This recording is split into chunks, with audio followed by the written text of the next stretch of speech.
Welcome back to the Anxiety Slayer podcast. I'm Shan Vanderleek, and today I'm speaking with Michelle Chalfant, therapist, coach, and host of the popular Adult Chair podcast, celebrating 3.5 million downloads.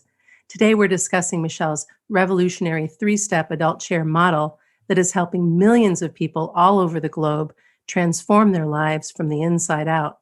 She also has a very intriguing special offer that we'll get to as well. Hi, Michelle. Hi, Shan. Welcome back to Anxiety Slayer. Well, thank you for having me. It's been a few years, it's been a few years since we got together. So it's really wonderful to have you back again. Thank you so much for having me. Yeah, absolutely. I have been really enjoying listening into your podcast and following you and all of the gorgeous offerings you have. You have been full out since we first met. You know I have. Yes, I have been. I just got back from a nice rest in Mexico. So yes, I have been full out. Yeah, well, it's good to see you taking care of yourself and implementing the self-care that you often recommend to others. Thank you. Thank you so much. I definitely needed it, but I'm so happy to be back and working again this week. So thanks for having me on. Yeah, absolutely. So let's dig into the Adult Chair 3-step healing model.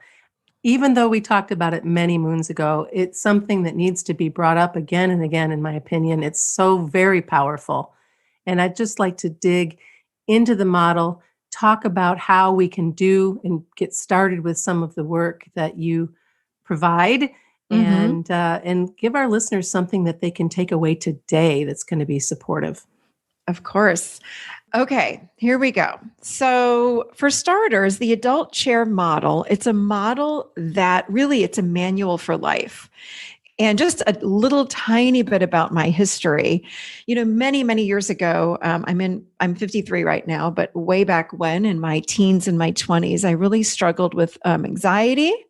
How appropriate to be on the show, and depression, and had a lot of self-doubt. And what I deducted from how I was feeling all the time was that I didn't love myself, and I certainly was not living authentically. So I really started on a quest way back then that I just needed to learn, how do I love myself? Because if I can speak to myself in a loving way, what I thought was, hey, then I will be able to really change how I'm thinking. Like if I can love myself, then I will speak kindly to myself, if that makes sense. So that was my quest. That was my journey way back when. And I just went on to take, countless, I read so many books and I was a therapist. So lots of different trainings that were not just traditional, but non-traditional. Way back when, 30 years ago, even taking meditation classes was an odd thing, but now it's of course mainstream.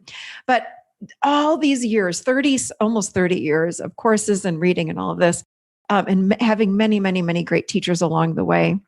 This model, based on even a teacher that I had for about 10 years ago, just came together using these 3 chairs as a way to really describe the timeline that we as humans live on. So the Adult Chair is a manual for life, and it's broken up into 3 different phases. Phase 1 is the child. That's from 0 to 6. Phase 2 is the adolescent. So we have pre-adolescence, adolescence, post-adolescence, and that goes from 6 to 25.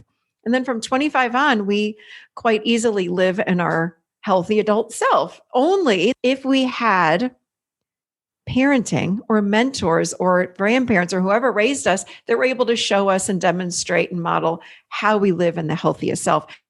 And that's where I find so many of us fall short, is that we might have even had loving parents, but there were some things that were unhealthy. For example, maybe they didn't set healthy boundaries.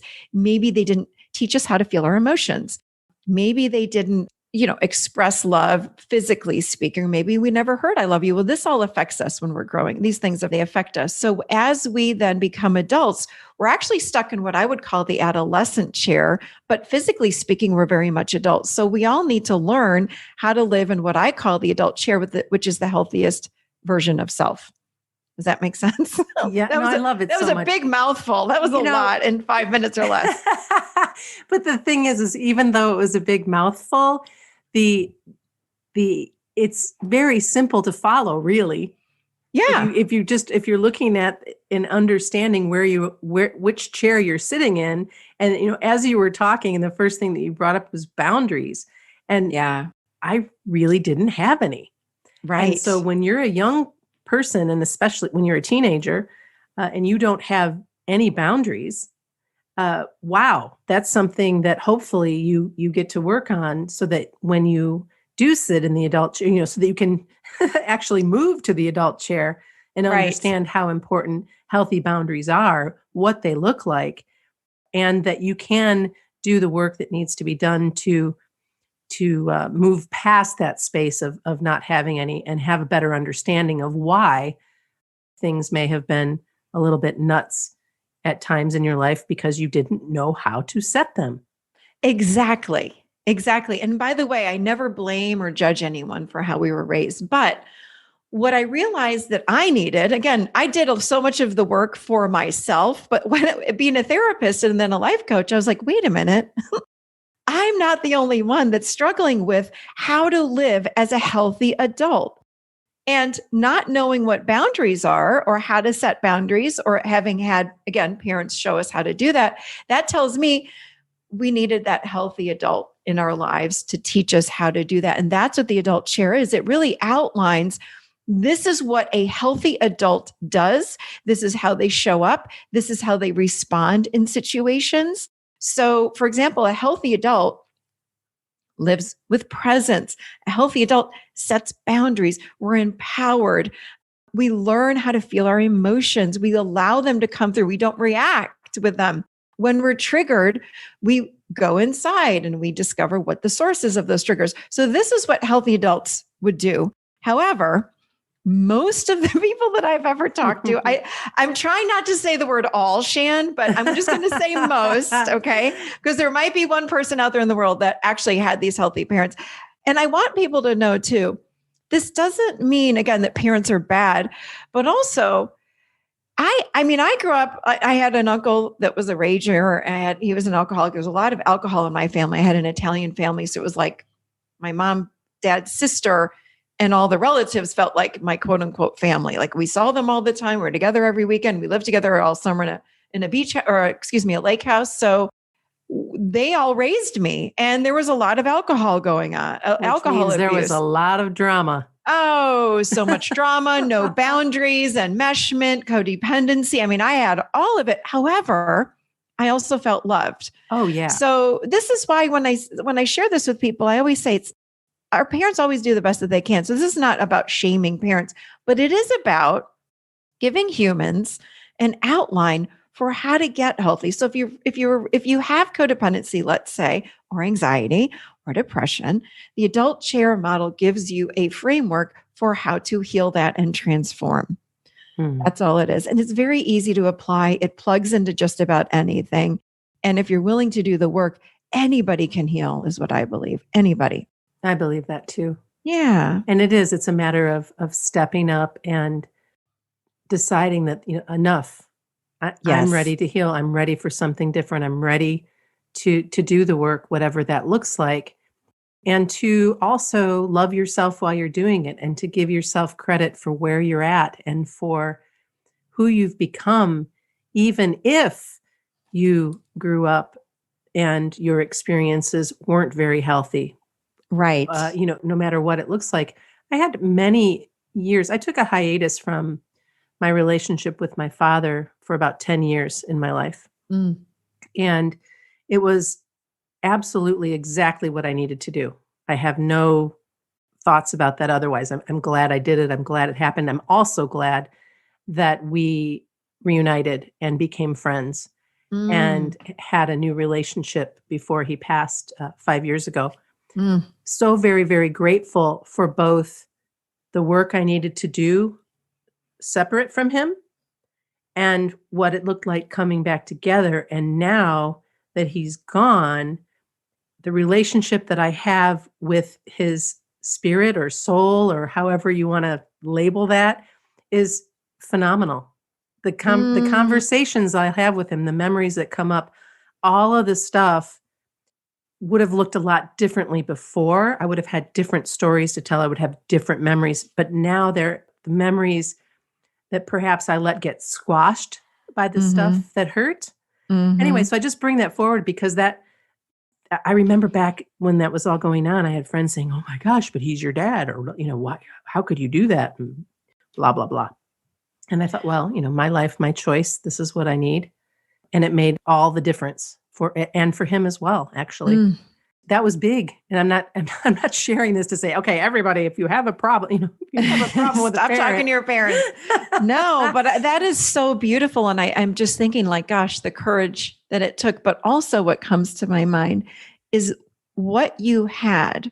What I feel like some people don't have is the awareness that something's off, the Yeah, awareness that I need to make a change because this relationship isn't working for me. right. But many of us I think, are numb to what's going on and we sweep things under the carpet because, by the way, we don't have adult tools to handle or manage these relationships. So we Right. kind of stay stuck.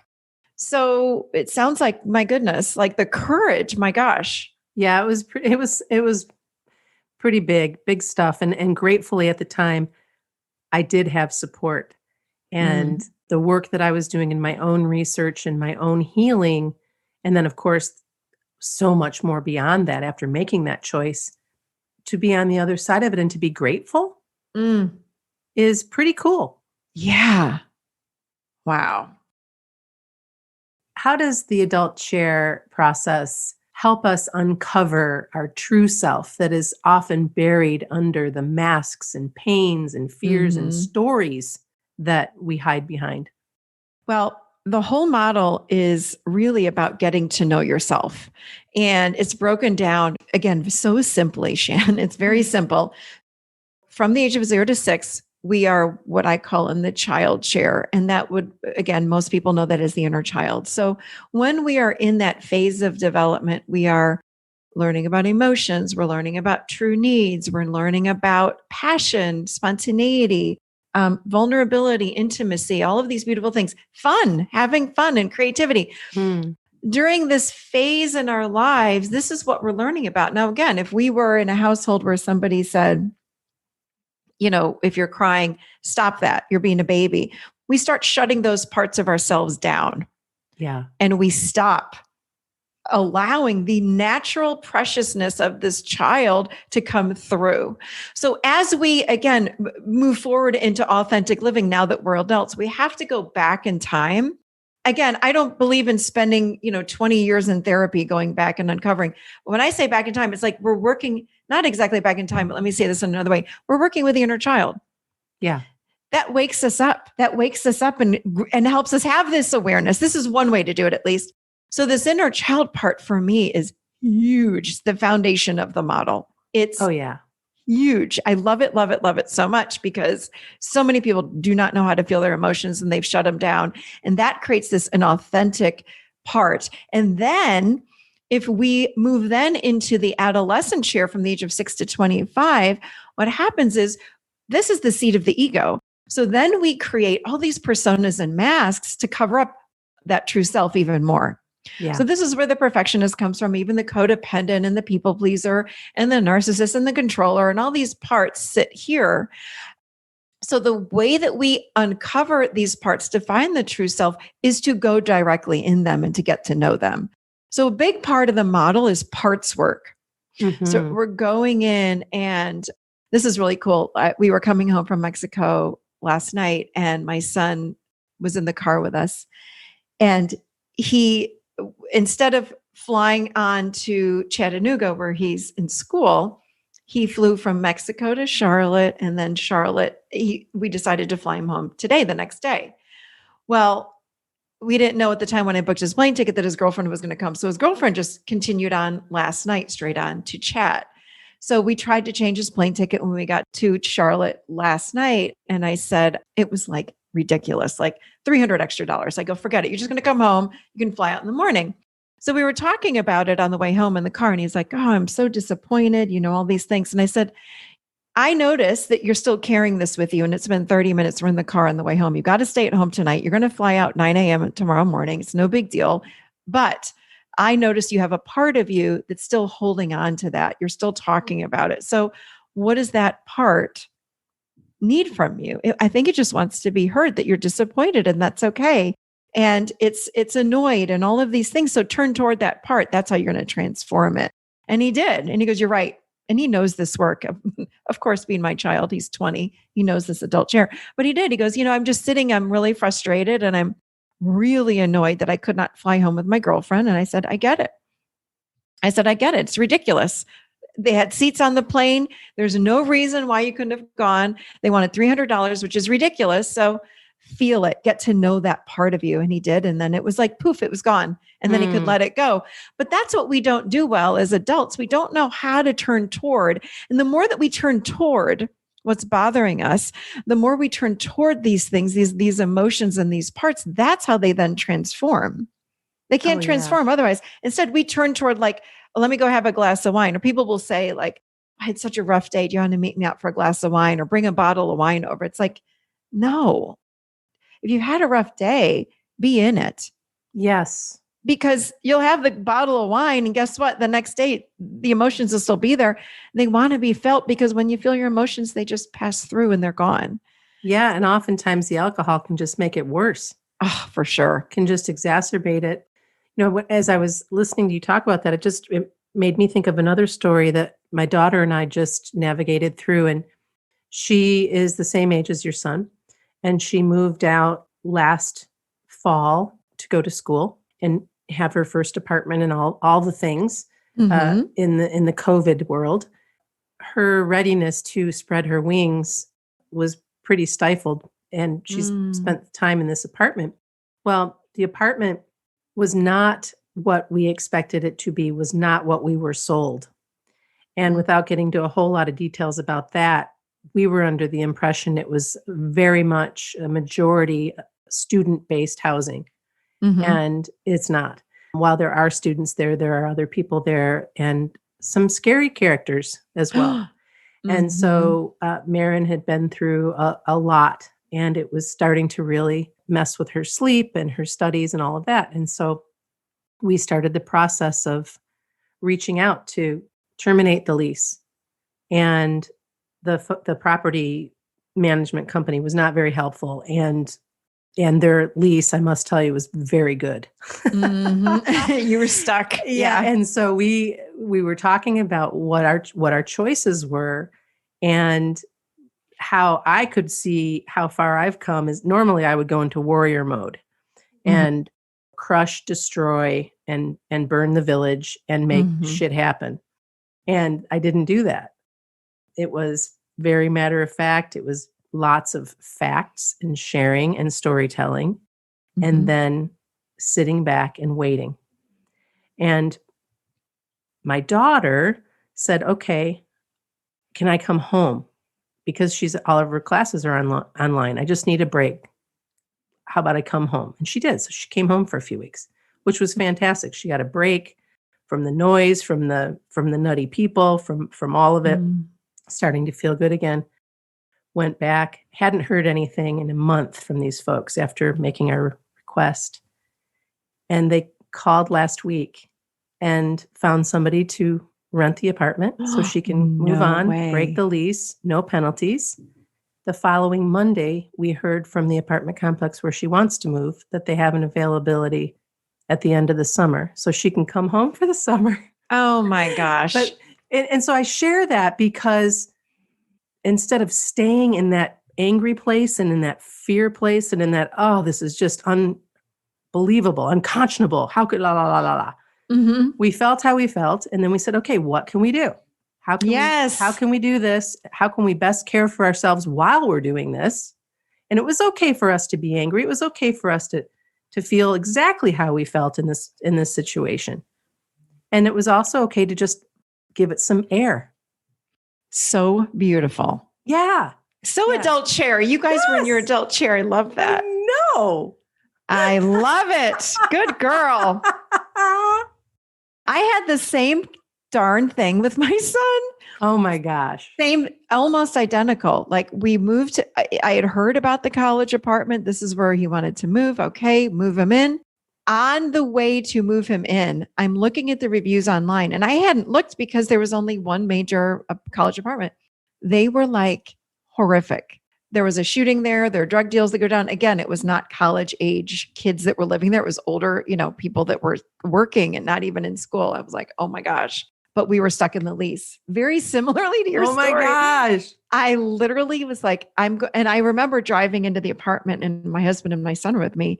And I said, okay, I can, like you, go into warrior freak out mode. I'm going to get an attorney. I'm breaking the whole thing. Yeah. And I said, take a deep breath. And I said, okay, I'm feeling a lot of anxiety right now. I'm really afraid. And I sat with those parts in the car driving. We were 5 minutes away. And I said, okay, wait. I feel like I'm going to cry and scream at the same time. I can't believe I didn't look at this before. I trusted that this was the right place. Anyway, same kind of thing. And I trusted. And as it turned out, because of COVID, hardly anyone lives there. In that town, for whatever reason, not a lot of people were there. So my son's like, actually, it's been pretty benign, Mom. It's not a big deal. So I didn't even have to get so stressed about it. And after I felt it, I let it go. And I said, one thing at a time. And if we have to get an attorney, we will. Yeah. And I went back to present moment, which is a big part of living in the adult chair. And you said something which is huge in being in the adult chair. You said something about staying out of story. Yes. And that is so key when we live in our adult chair, because what I call it, the term I use is we have to become story busters and live in truth. And when we're in story, we're in the past or the future. So I was in the future thinking my son's going to be caught up in a drug deal and get murdered. Like that's where I was going. Oh, sure. So afraid. I mean, I was like, oh my gosh. And I said, slow down. And when we go there, we're in the adolescent chair and the mind is going so quickly trying to come up with ideas on how to keep myself safe or someone I love. And I just started breathing deeply and I said, calm down. I put my hand on my heart. I can still see myself in the car. And I was like, slow down. Any issue that comes up, we will handle it. Like, yes. I will handle it in the moment, but let's just see what unravels, because it was a beautiful place. Anyway, long story short, it turned out to be fine. He's moving out in a month and it all has been fine. Oh my gosh. So they're both moving out at the same time as well. Yes. Isn't that crazy? So crazy. It is crazy. And I had to learn how to live that way, because I'm like you. I would go into like, I'll handle it. I'll take care of it. And I go into this, you were polite to call it warrior, warrior mode. But I had to learn how to keep myself in balance and stay in presence and breathe through the uncomfortableness and the fear. And it really does go away. Yeah, it does. It really does. Yeah. When you live in the moment and you're out of the story, it's a game changer. Living with truth is quite boring, I find. It's quite boring. It's like, well, we're moving them in. Okay. And no drug deals happening around me now. In fact, the kids moving in look pretty normal and nice. And I met some parents in the elevator and I was like, okay, actually feels safe. And all of a sudden my whole body shifted and everything was fine. So, oh yeah. Anyway, not holding anymore. No, nothing to hold. There was nothing except for the story in my mind. Of course. Oh yeah. So when we can ask ourselves, what's true in this very moment? And it's hard because the ego will be like, no. I got this much better story. Right. Right. Someone was murdered here a year ago. Oh like, no, yeah. Right. Drop into truth. Yeah. Oh, this guy, well, her particular crazy man was, he would sing karaoke on the street for hours. Oh my gosh. And then come into the apartment above her. So he was right above her. Oh my gosh. Just slamming and yelling and under the influence of whatever. And, it was just, oh my gosh. Yeah. And so the story goes on and on and on and on. And so we were definitely uncomfortable with this dude. Yeah. Sure. Like he was just something was off. Yeah. Very unstable, but getting away from it. And then, the apartment they moved him. He's still there, but they moved him. He's in a different space. So while her remaining time there, he's not living above her anymore. So it's made it easier for her to do her schoolwork and not be fixated on all that came with this guy. So well, thank God. Her cortisol and her adrenals can just relax now, knowing he's not up there. Thank God they moved him. Speaking of holding, and I want to talk a little bit about somatics. Yeah. Before our conversation, I told you I'm just starting some somatic work. And I'd love for you to share how somatics can help us clear negative emotions that are often stuck and that we hold in our bodies, like you did in the car on the way to the apartment, like I did in the first conversation, where you're just, it's sitting there, you feel it, but then you forget that it can be stuck. It does get stuck. So just, and I, when I'm speaking with people, I'll say to them, just get curious. You don't have to dive in head first. What am I feeling? And get all stressed about it. That would be doing it from the adolescent chair. But the adult chair would say, when we're living there, it's like, let me just get curious about what's going on and let me slow down. And when I'm working with people on feeling their emotions and what's going on in the body, so much of the time, because again, we're not taught this growing up. Most of us are not taught this. So much of the time I'll ask somebody, hey, what do you think you're feeling right now? Like, what's going on? And they'll say, I don't know. And my next question would be, if you could close your eyes or not and just slow down for a moment, what sensations do you feel in the body? Well, nothing. Well, wait, slow it down even more. And I'm slowing my breath down to help them slow down. And then they'll say something like, well, there's this little itty bitty teeny tiny tightness in my stomach. Great. Can we just rest and focus on that little teeny tiny little tension in your stomach? And when they do that, it opens and moves and morphs, and then it dissipates and it's gone. And it happens usually within a minute or two. It's crazy fast. And this is then when people will say, oh my gosh, my anxiety is gone. How did you do that? Like, I didn't do it. I didn't do anything. I guided you through, but anyone can do this from the privacy of their own home by themselves. But somatic work, it's so beautiful because it connects us and grounds us back in the body. And the best way to do it is just with curiosity. That's it. It's just, and I'll say to people, pretend like you're in an MRI machine. Very slowly, you're just going from head down to your toes, just getting curious, like, what do I feel? Well, my head feels tight. Great. Keep going. What's going on below the chin? I have this little itty bitty tightness in the back of my throat. Great. Can we rest there? Oftentimes I'll ask them, is there a color? And you just go with the first thought. There may or may not be. It depends on if the person's visual or not, but you might hear something like, oh yeah, it's pink. Great. What happens next? Well, it's just getting tighter. Let it get tighter. You're not directing anything. You're just observing. That's, in my opinion, how disconnected we are from ourselves. And I say that for most human beings. We just are. There's not a judgment there because we weren't taught to sit and do this kind of stuff. So, but the good news is we can learn now. Yeah. And when you learn it, it changes your life. I just did a podcast. I think it was in February. Actually, I had my husband on, Shan. And he and I have a different relationship now. And I got really raw and vulnerable in the show. I have to give you the number of the show. It was in February, but it'll say like Graham and Michelle Chalfant. But what we talked about was the power of feeling your emotions. Yeah.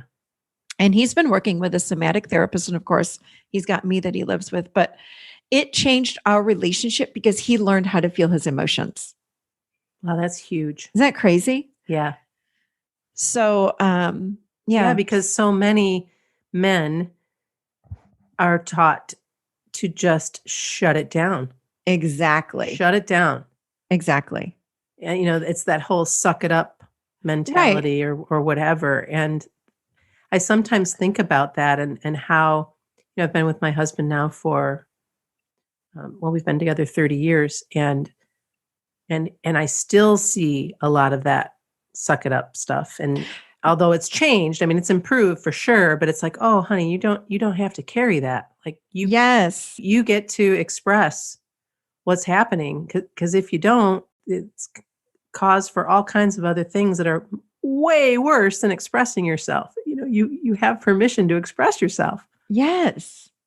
It's just sad. We either learned to shove our emotions down or we learned not knowing what the heck to do with them. Like it was one or the other, or they were just ignored. So most parents that I have ever worked with or people that that share with me like what it was like growing up. Like most parents didn't sit with their kids saying, all right, Shan, let's talk about how this makes you feel. And why do you feel that in your body? Let's take a deep breath together and let that emotion wash through. Like it just didn't happen, But again, we can learn it now and it's powerful work. Yes, it is so powerful. Yeah. Hey, so you have a really awesome special offer for our listeners for the rest of April. Will you tell us about that?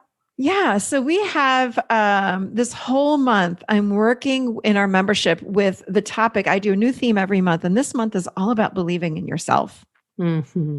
And it's been really, really powerful because I realized that if we want to move forward in life, whether it be with setting goals or changing our relationships or loving ourselves or living authentically, any of these things, you've got to believe in yourself. Mm-hmm. So, and it sounds so basic, like, well, Shan, you have to learn how to believe in yourself. Well, how? So a big part of the work that I love to do is teaching people how. And so this whole month, that's what we're doing. And one of the things that I feel like blocks the belief in self is the inner critic. So we are very heavy this month in working with, and I teach people, what do you do with your inner critic? How do you quiet your inner critic? So this whole month, or for the rest of the month of, what are we in, Shan? April? Yeah. Yes, we're in April. I don't even know where I am. Am I still in Mexico? I'm going to offer to any of your listeners, just for the rest of the month of April, they can jump on in and get all the information. It's really a whole course on how do you learn how to believe in yourself. So it's a live 1-hour lecture, which is everything has been recorded thus far. We have a live Q&A. I work with 2 people a month and I show you how to work with people using the adult chair model. And very specifically this month, it's on believing in yourself. Of course, we have a Facebook page. I have a meditation that goes with this month's theme. So weekly discovery work. So weekly journaling prompts and mindfulness exercises. And it's just for $1. That's amazing. For the rest of the month. So they just go to theadultchair.com and /membership. And the promo code is Slayer 2021. Thank you so much. You're so generous. You're welcome. And for your time today and our conversation. And I just enjoy you so much. I swear, if we lived closer to each other, I know, right? We'd be hanging out for sure. We'd be hanging out a lot. I know we would be. Well, thank you again. Thank you. Thanks so much for having me. You know, I love my time with you, Shan. That was the Adult Chair creator, Michelle Chalfant.